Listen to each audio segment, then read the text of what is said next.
Dear student, আমি বিকাশ Bauri math class YouTube চ্যানেলে তোমাদেরকে স্বাগত। আজকের আলোচ্য বিষয় 18 জানুয়ারি 2025 তারিখে যে কর্মসংস্থান পেপার বেরিয়েছে, সেই কর্মসংস্থান পেপারে RPF constable RRB through RPF constable পরীক্ষার যে নমুনা প্রশ্নপত্র দেওয়া আছে, সেই নমুনা প্রশ্নপত্রের আগের দিন আমরা যেসব অঙ্কগুলো করেছি 65 অবধি, তারপরে যে অঙ্কগুলো আছে সেগুলো আজ আমরা করব। তো এই অঙ্কগুলো শুধুমাত্র যে এই আরপিএফ পরীক্ষার জন্য গুরুত্বপূর্ণ এমন না, বিভিন্ন স্টেট এবং সেন্ট্রাল গভর্নমেন্টের আরও যে পরীক্ষা, তাতে ফুড সাব ইন্সপেক্টর হোক, SSC, TET, staff selection, railway, সব পরীক্ষার জন্য গুরুত্ব। তোমরা জানো যে খুব রিসেন্টলি গ্রুপ ডি যে নোটিফিকেশান সে বেরিয়েছে এবং ফর্ম ফিল আপও স্টার্ট হয়ে গেছে। তো চলো শুরু করি। শুরু করার আগে যারা আমার এই চ্যানেল নতুন, অবশ্যই চ্যানেলটি সাবস্ক্রাইব করে নিও। তো চলো 66 থেকে যে অঙ্কগুলো সেগুলো আজ আমরা করি। 66 অঙ্কে কি বলেছে? এ একটি কাজ 24 দিনে শেষ করে, বি এর দক্ষতা এর থেকে 60% বেশি হয়, তবে কাজ শেষ করতে বি এর কতদিন লাগবে? মানে একটা কাজ আছে যেটা এ 24 দিনে করে, আর একটা শর্ত দিয়ে দিয়েছে দক্ষতা অনুযায়ী, বি এর দক্ষতা এর থেকে 60% বেশি, তবে কাজ শেষ করতে বি এর কতদিন সময় লাগবে? তাহলে কি দেওয়া আছে? এ কাজটি একা 24 দিনে করে, আর কি দেওয়া আছে? দক্ষতা দেওয়া আছে। কি বলেছে? বি এর দক্ষতা এর থেকে 60% বেশি, মানে দক্ষতার সাথে সবসময় দক্ষতা কি দেওয়া আছে? বি এর দক্ষতা এর থেকে 60% বেশি, মানে যদি এর দক্ষতা যদি 100 হয়, তাহলে বি এর দক্ষতা কত? 160। আচ্ছা বলি, দক্ষতাটা কি? দক্ষতা হচ্ছে কাজ করার যে ক্ষমতাটা, দক্ষতার সাথে সবসময় সময়ের কি ব্যস্ত সম্পর্ক। তার মানে কি? তাহলে আমি এই দক্ষতাটাকে যদি আমি কাজের সময়ের অনুযায়ী আমি প্রকাশ করি, তাহলে দক্ষতা যদি এর দক্ষতা 100 হয়, বি এর দক্ষতা 160, কারণ বি এর দক্ষতা এর থেকে 60% বেশি। তবে এ ও বি এর একটি কাজ একা একা করতে পারে একা, সেই সময়টা, সেই অনুপাতটা কত? A/B যদি লিখি আমি, দক্ষতা যত হবে তার ব্যস্তটা হবে, যত যা দক্ষতা বেশি তত কম সময়ে সে কাজটা করতে পারবে। তার মানে এর দক্ষতা কত হবে? 1/100, বি এর দক্ষতা কত হবে? 1/160। ক্লিয়ার? সরি, এর দক্ষতা যদি 100 হয়, তাহলে এ কত দিনে কাজটা করতে পারবে? 1/100। বি এর দক্ষতা যদি 160 হয়, তাহলে বি একা কাজটা কত দিনে করতে পারবে? 1/160। তাহলে এই দুটোকে যেহেতু ভগ্নাংশ, অনুপাতের আকার আছে, তাহলে ভগ্নাংশ তুলে দেবো, তাকে একে এই 160 দিয়ে একে গুণ, 100 দিয়ে একে গুণ, তার মানে 160:100। এর পদটা এখানে হবে, এর সংখ্যাটা এখানে হবে। ক্লিয়ার? আমরা জানি যে ভগ্নাংশের যে অনুপাত, মানে অনুপাতের আকারে যদি কোনো ভগ্নাংশ থাকে, সেই ভগ্নাংশের যে হরগুলোকে আমরা কী করি? লসাগু করে দিই। তাহলে আমি লসাগু না করে গুণ করে দিচ্ছি। তাহলে যদি গুণ হয়, তাহলে 100 × 160 এটা লসাগু হবে। তাহলে সেইটা দিয়ে দুটো ভগ্নাংশকে গুণ করবো, একেও গুণ করবো, তাহলে একে যদি গুণ করি, তাহলে এর 100 কাটা যাবে, তাহলে 160 পড়ে থাকবে। একেও 100 × 160 দিয়ে গুণ করবো, তাহলে 160 কাটা যাবে, 100 পড়ে থাকবে। সেটাই করলাম। তাহলে 160:100, তার মানে একে যদি লঘিষ্ঠ রূপে প্রকাশ করি, তাহলে 20 দিয়ে কাটা যাবে। 8×20=100, 8×20=160, 5×20=100। ক্লিয়ার? তাহলে আমার এখানে আবার প্রশ্ন দেওয়া আছে, এ কত দিনে করে? 24 দিনে একা কাজটি করে। তাহলে এই যে কাজ করার সময় এর 8 হয়েছে, এই 8টাই তো 24। তাহলে আমি যদি ধরে নিই, তাহলে এই অনুপাত থেকে আমি সময়টা বের করে নিচ্ছি। তাহলে ধরি এ একা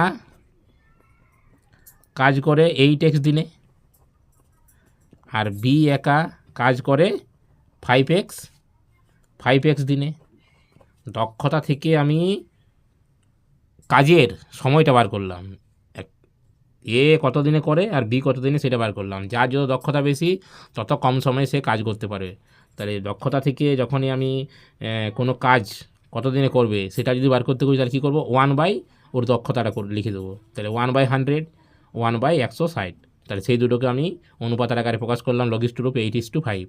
তাহলে 8:5 মানে এই 8টাই হলো 24, তাহলে 8টাকে আমি ধরে নিলাম 8x আর 5টাকে 5x ধরে নিলাম। তাহলে 8x সমানে কত, একা কাজ করে আবার প্রশ্নে বলে দিই 24 দিনে, তাহলে আমার এই 8x সমানে 24, তাহলে x সমান 3 8 24, x সমান 3, তাহলে বি একা কাজটি কত দিনে করতে পারবে 5x, তার মানে 5 গুণিত 3 মানে 3 5 15 দিনে। ক্লিয়ার, 3 5 15 দিনে।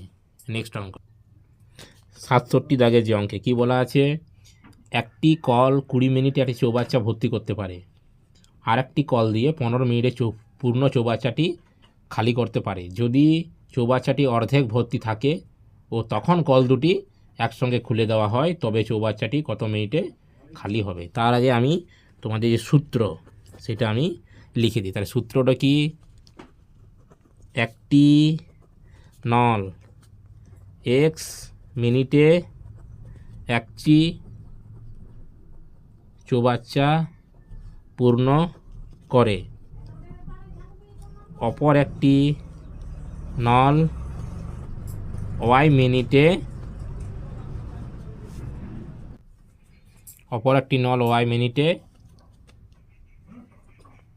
পূর্ণ চৌবাচ্চা খালি হয়, তবে একসাথে নল দুটি খোলা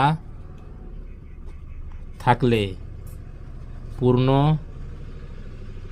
চৌবাচ্চা খালি হবে। তার যে ফর্মুলা সেটা হলো xy by y minus x, xy by y minus x, এখানে y গ্রেটার দেন এক্স।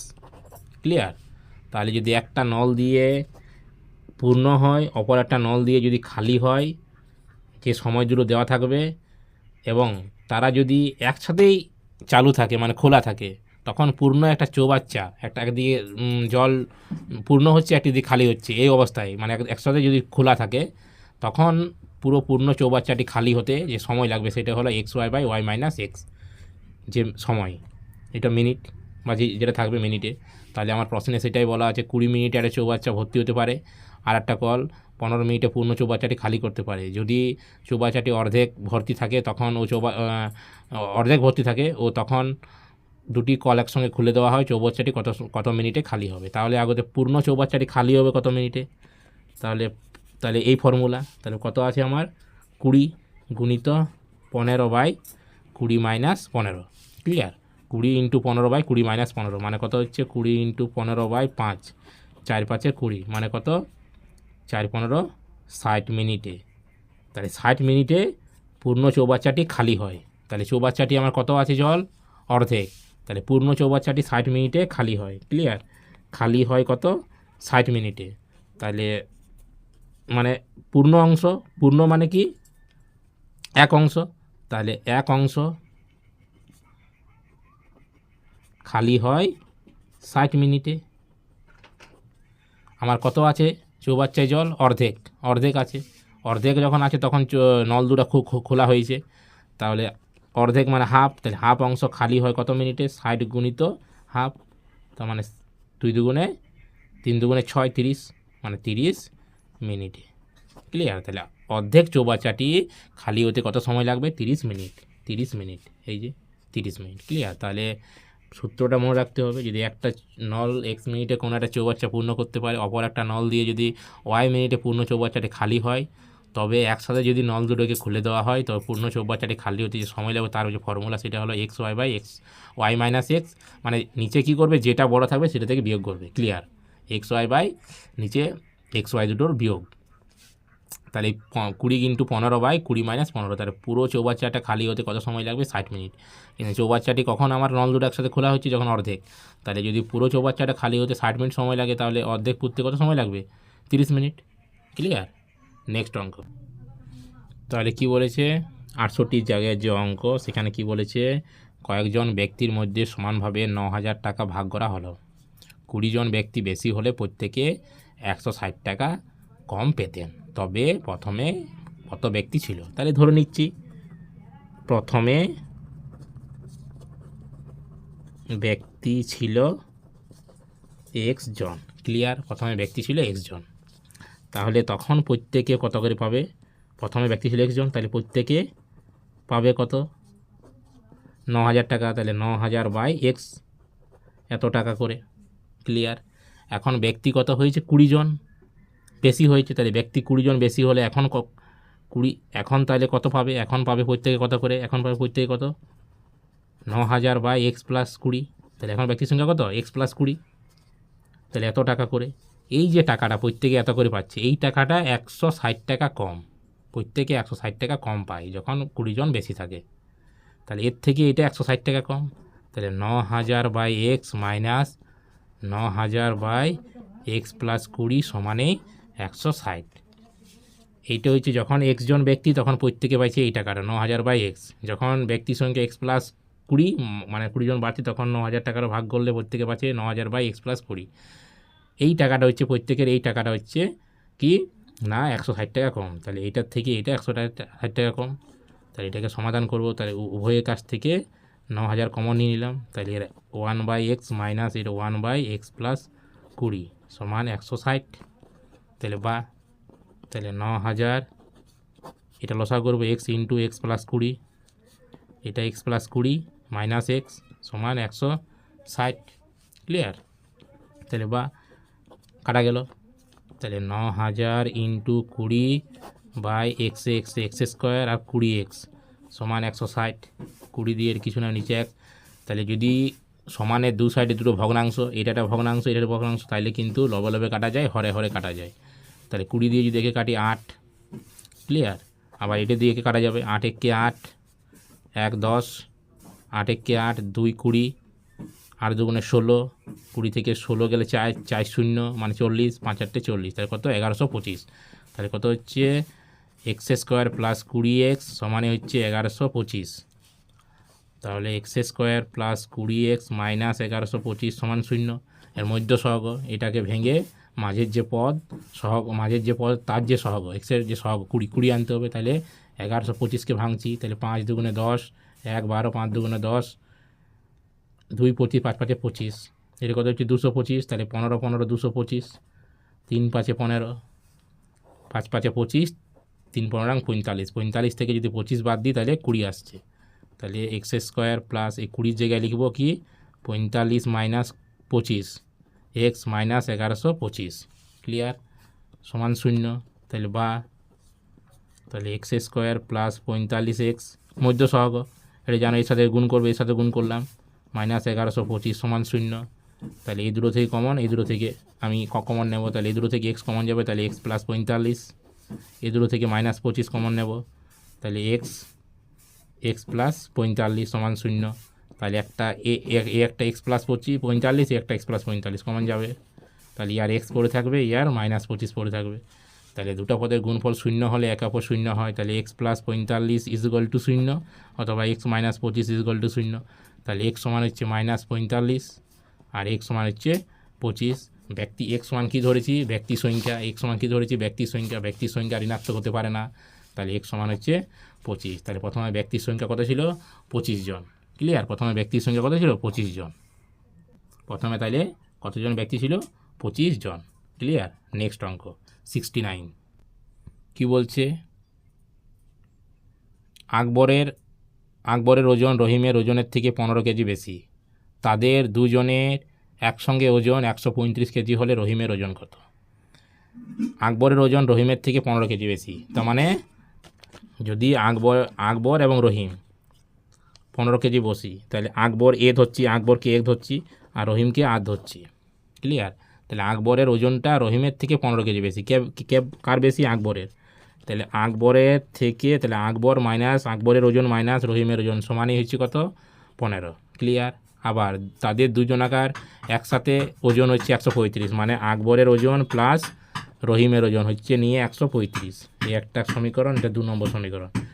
যোগ বিয়োগ করবো, আর প্লাস আর মাইনাসে কাটা যাচ্ছে। তাহলে 2a সমানে হচ্ছে 150, 2a সমানে 150, এ সমান তাহলে কত হচ্ছে? 150/2 মানে কত? 75। এ সমান, তাহলে এ সমান হলো 75। তার মানে আকবরের ওজন কত? আকবরের ওজন হচ্ছে 75 কেজি। ক্লিয়ার? আকবরের ওজন 75 কেজি, তাহলে রহিমের বলেছে কত, তাহলে দুজনাকার মোট ওজন কত 135, তাহলে দুজনাকার যদি 135 হয় তাহলে রহিমের ওজন কত, তাহলে 135 থেকে আকবরের ওজনটা বাদ দিয়ে দেবো, তাহলে হচ্ছে 0.6 60 কেজি, কিছুই নেই। তাহলে প্রথমে দুজনাকার যে বয়স, তো সেটা কম বেশি কত বলেছে 15 কেজি, তাহলে আকবরের বয়স থেকে রহিমের ওজনটা যদি বাদ দিই তাহলে সেটা 15, আকবরের থেকে রহিম কত 15 কেজি কম, তাহলে আকবর মাইনাস রহিম সমান 15। আবার কী বলেছে পরের লাইনে, যে দুজনাকার বয়স একসাথে 125, মানে আকবরের ওজন প্লাস রহিমের ওজন সেটা 135। এবারে এই দুটোকে যোগ করলাম, একটা 1 নম্বর সমীকরণ 2 নম্বর সমীকরণকে, তাহলে আর কাটা যাবে, তাহলে 2a সমান 150, এই দুটো যোগ হবে, তাহলে এ সমান হচ্ছে 75, তাহলে আর সমান কত 60 কেজি। ক্লিয়ার? নেক্সট অঙ্ক কী আছে, নেক্সট অঙ্কে 70-এর দাগে যে অঙ্ক কী বলেছে, এক ব্যক্তি 3 মাসে যা রোজগার করে মানে আয় করে 4 মাসে তা ব্যয় করে। যদি তার বার্ষিক সঞ্চয় মানে বছরে সঞ্চয় 45,000 টাকা হয় তবে তার মাসিক আয় কত। তাহলে কিছুই নেই, প্রথমে ধরে নেব যে 3 মাসে আয় বা রোজগার একই কথা, তাহলে 3 মাসে আয় ধরে নিচ্ছি x টাকা, 3 মাসে যে টাকা রোজগার করে 4 মাসে সেই টাকা ব্যয় করে। এবার 4 মাসে, তাহলে 4 মাসে ব্যয় কত x টাকায়, 3 মাসে যে টাকা রোজগার করে 4 মাসে সেই টাকা ব্যয় করে, তার মানে তাহলে 1 মাসে আয় কত x/3, টোটাল বছর মানে 12 মাস, তাহলে 12 মাসে আয় কত, তাহলে 12 গুণিত x/3, 3 4 12, মানে 12 মাসে তাহলে আয় কত 4x টাকা। 4 মাসে ব্যয় কত x টাকা, কারণ 3 মাসে যেটা রোজগার 4 মাসে সেটা ব্যয়, তাহলে 1 মাসে ব্যয় কত x/4, 12 মাসে ব্যয় কত, তাহলে 12 ইন্টু x/4, 4 3 12, মানে 3x টাকা। ক্লিয়ার? তাহলে বছরে তার আয় কত রোজগার 4x, আর বছরে তার ব্যয় কত 3x। তাহলে আয় থেকে ব্যয় বিয়োগ করলে সঞ্চয় হয়, তাহলে বছরে তার সঞ্চয় কত 4x মাইনাস 3x সমানে কত বলে দিয়েছে 45,000 টাকা। তাহলে 4x থেকে 3x মানে x সমান 45,000 টাকা। ক্লিয়ার? তাহলে তার মাসিক আয় কত, তাহলে বছরে, তাহলে মাসিক আয় কত, 3 মাসে আয় কত, তাহলে তার 3 মাসে আয় কত 45, 3 মাসে আয় 45,000 টাকা। তাহলে 1 মাসে আয় যেটা সেটাই, এই যে 1 মাসে আয় কত x/3, তাহলে 1 মাসে আয় কত, 1 মাসে আয় কত 45,000 টাকাটা কি 3 মাসে আয়, তাহলে 1 মাসে আয় কত 45/3, তাহলে 3 15 45, মানে 1 মাসে আয় হচ্ছে তার 15,000 টাকা, 15,000 টাকা। ক্লিয়ার? 1 মাসে আয় হচ্ছে, তাহলে 3 মাসে যে টাকা আয় করে 4 মাসে সেই টাকা ব্যয় করে, তাহলে আমি ধরে নিচ্ছি 3 মাসে আয়টা তার x টাকা, 4 মাসেও ব্যয়টাও x টাকা, তাহলে 1 মাসে আয় হচ্ছে x/3, 12 মাসে আয় হচ্ছে 12 ইন্টু x/3 মানে 4x টাকা, 4 মাসে ব্যয় x টাকা, 1 মাসে ব্যয় হচ্ছে x/4, তাহলে 12 মাসে ব্যয় হচ্ছে 12 ইন্টু x/4, তাহলে 4 3 12 3 মানে 3x টাকা। তাহলে 1 বছরে তার আয় হয় 4x, 1 বছরে ব্যয় হয় 3x, তাহলে সঞ্চয় কত 4x মাইনাস 3x। ক্লিয়ার? সমানে 45,000 টাকা, তাহলে x সমান 45,000। তাহলে 1 মাসে আয় কত, তাহলে 3 মাসে আয় x টাকা, তাহলে 1 মাসে আয় কত 3 মাসে আয় x টাকা, আর x সমান কত বেরোলো 45,000, তাহলে 1 মাসে আয় কত 45/3 মানে 15,000 টাকা। ক্লিয়ার? কত 15,000 টাকা, এর অপশানটা। নেক্সট অঙ্ক, নেক্সট যে অঙ্কে কী আছে, 4.65-এর সঙ্গে ক্ষুদ্রতম কোন সংখ্যা যোগ করলে যোগফল একটা পূর্ণবর্গ সংখ্যা। এটা একটা অপশান দেখে তোমরা করতে পারবে, অপশানে দেখো যদি মোটামুটি এটা বুঝো, তুমি প্রথম থেকে অপশানটা দেখবে, তাহলে যদি যোগ করা হয় 4.65 0.19 যোগ করে তাহলে 14 4 হাতে রইলে 1 7 টাকে 8 4 484 হলো কি বা তোমার 2.2 এর বর্গ। ক্লিয়ার? তার মানে তাহলে এর সাথে কত যোগ করলে 0.19, এটা বাদ দিচ্ছি পরেরটা, এটা খুব সহজ অঙ্ক।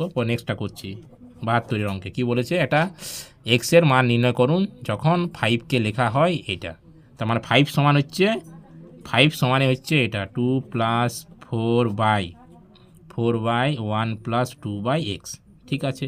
তাহলে এই ধারটাকে সমাধান করে নিই, তাহলে এই ধারটা কীভাবে সমাধান করব, তাহলে 2 রাখলাম, 4 এটা সমাধান করব, তাহলে x লসাগু, x কে x +2, তাহলে 2 প্লাস এটার নিচে একটা ভগ্নাংশ, তাহলে ভগ্নাংশ থাকলে এটা উল্টে যাবে, তাহলে 4 গুণিত এক্সটা উপরে x/x +2। ক্লিয়ার? সমান এটা লসাগু, আবার x +2 লসাগু, এর সাথে এটা গুণ 2x + 2 × 4 + 4x।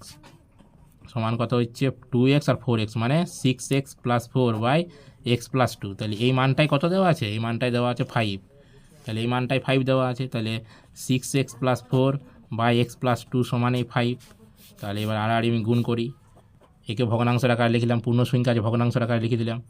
তাহলে এর সাথে এটা গুণ, এর সাথে এটা গুণ, তাহলে 6 × 6 6x প্লাস 4 সমান 5x প্লাস 10। তাহলে এই এক্সটাকে এক সাইডে নিয়ে আসছি আমি, তাহলে 6x মাইনাস 5x সমান 10 মাইনাস 4, এই 4টাকে ওই সাইডে নিয়ে গেলাম, সমানের এক সাইডে প্লাস আছে তাহলে অন্য গেলে মাইনাস হবে। তাহলে 6x থেকে 5x মানে x সমান 10 থেকে 4 গেলে 6, তাহলে x এর মান কত 6।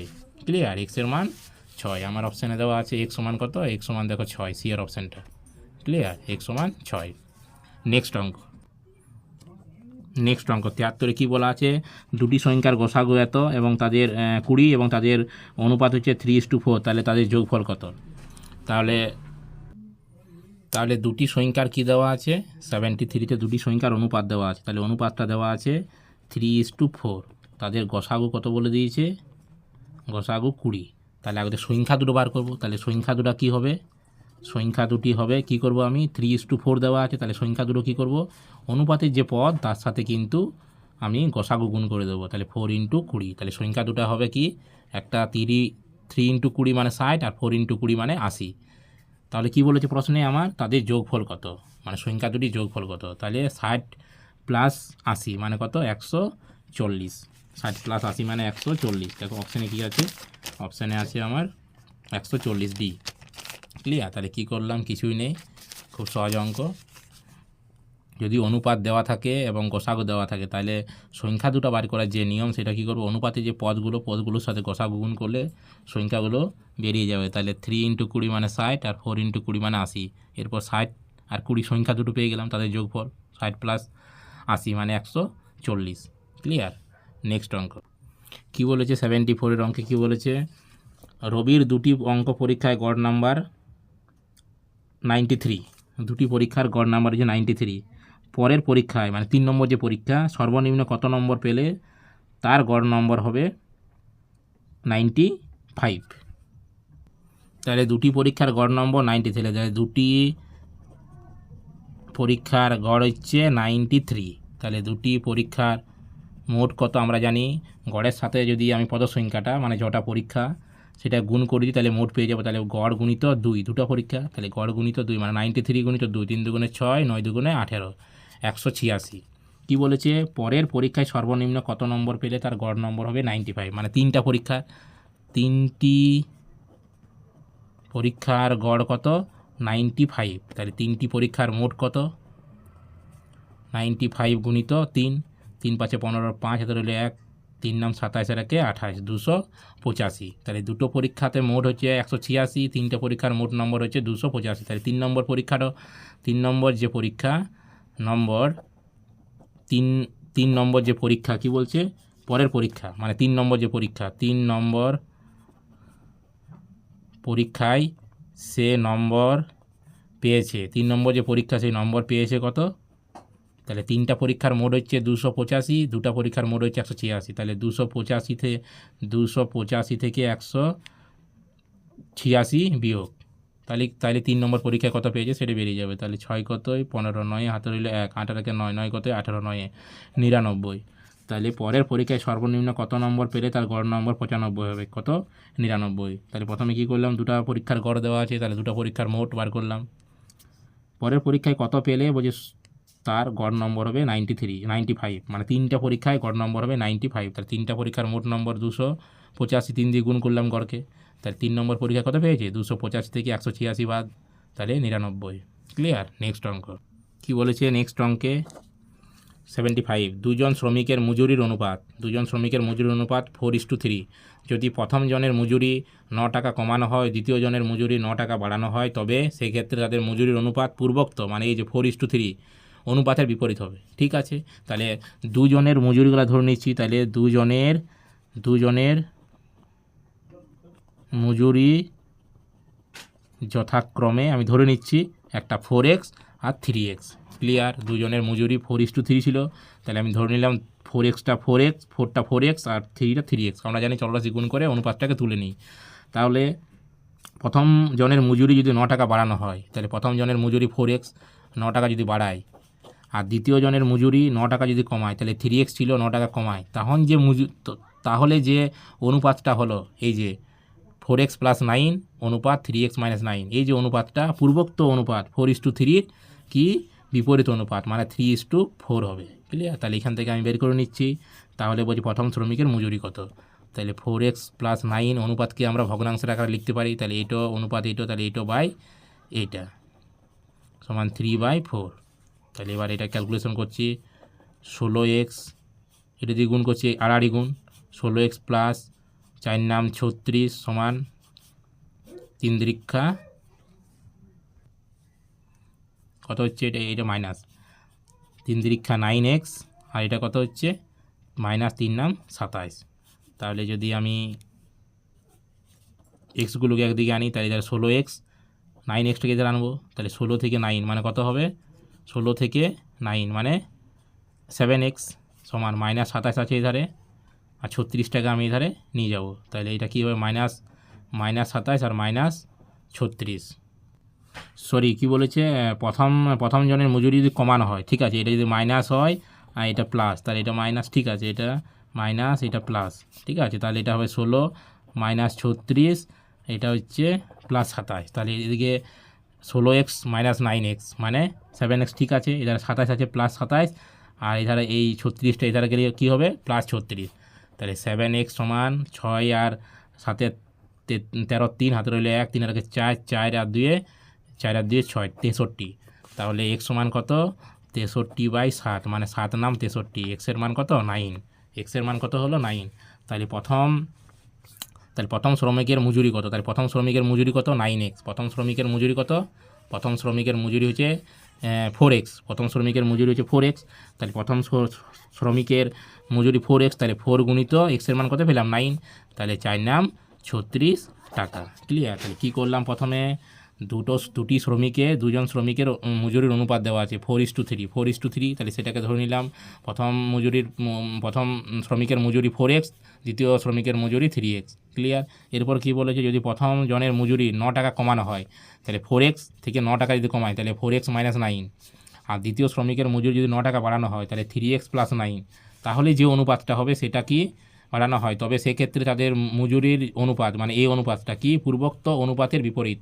পূর্বোক্ত অনুপাত কত 4:3, তাহলে এটা কত হবে 3:4, তাহলে অনুপাত আছে সেটাকে বাই, তাহলে 4x - 9 এটা প্লাস লিখে ফেলে দিলাম, তাহলে 4x - 9 বাই 4x + 9 সমান 3/4, তাহলে আড়াআড়ি গুণ, এর সাথে এটা গুণ, এর সাথে গুণ, তাহলে 4x আর 4 মানে 16x, 4 নাম 36 -36, এটার সাথে এটা 3 দীর্ঘা 9x প্লাস 3 নাম 27। এবারে এক্সগুলোকে একদিকে আর সংখ্যাগুলোকে একদিকে, তাহলে যে 16x আছে 9x যদি এখানে আনি তাহলে -9x, তাহলে 16x থেকে 9x মানে 7x, আর 27 এদিকে আছে +27, এদিকে -36 টাকে যদি সমানের অন্য সাইডে নিই তাহলে +36, তাহলে +27 আর +36 +63, তাহলে 7x সমান 63, x সমান 63/7, 7 নাম 63 9, তাহলে প্রথম শ্রমিকের মজুরি 4x, তাহলে 4x মানে 4 × 9 4 নাম 36 টাকা। ক্লিয়ার? 4 নাম 36 টাকা। ক্লিয়ার? তাহলে আমার কর্মসংস্থান পেপারে এবারে যে 18 তারিখে পেপারটা বেরিয়েছিল সে পেপারে যে প্রশ্নগুলো ছিল আরপিএফ কনস্টেবল পরীক্ষার, সেগুলো আমরা কিন্তু সলভ করলাম। ক্লিয়ার? যদি কোনো ডাউট থাকে তো অবশ্যই তোমরা কমেন্ট সেকশনে যাও।